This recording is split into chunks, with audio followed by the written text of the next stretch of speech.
நல்லதோர் வீணை செய்தே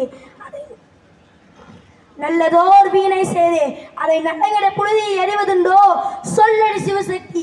என்னை சுடமிகு மனிதனில் படைத்து விட்டாய், வல்லமை தாரையோ இந்த மாநில பயணங்கள் வாழ்வதற்கு.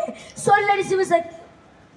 விசையறு பந்தினை போல் உள்ளம் வேண்டியபடி சொல்லும் மனம் கேட்டேன், தசையினை தீச்சிடும் சக்தியை பாடும் நல்ல அகம் கேட்டேன், அசைவரும் அதை கேட்டேன். இவை அருள்வதில் உனக்கு தடையுள்ளதோ சொல்லடி சிவசக்தி. என்னை யாருன்னு தெரிகிறதா? நான் தான் பாரதி. விடுதலை பெற்று இந்தியாவில் வாழலாம் என ஆசை கொண்டேன். காலன் அனுமதிக்கவில்லை.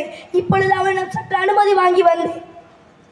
என் நாடு விடுதலை பெற்று 75 ஆண்டுகளுக்கு மேலாகிவிட்டது.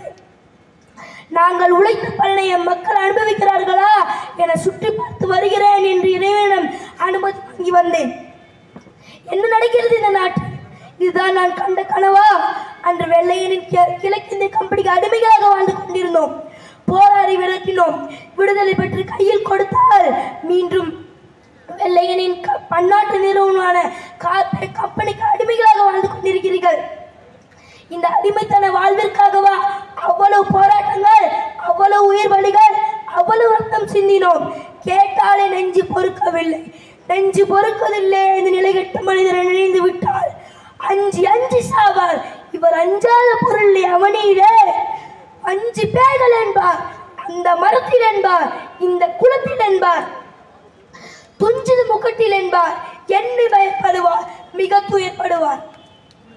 நெஞ்சு பொறுக்கதில்லை இந்த நிலைகட்ட மனிதரை நினைந்து விட்டார்.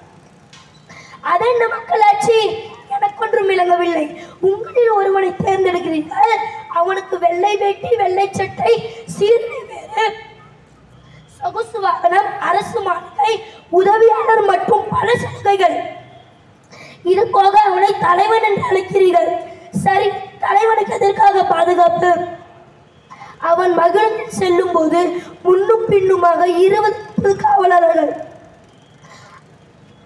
அன்று ஆங்கிலேயன் மக்களை சந்திக்க வரும்போது அவனுக்கு எதிராக என்னை போன்ற விடுதலை போராளிகள் அவனுக்கு எதிராக கற்கள், வேல்கம்பு, ஈட்டி போன்ற ஆயுதங்களை பயன்படுத்தி அவன் மீது எறிவோம்.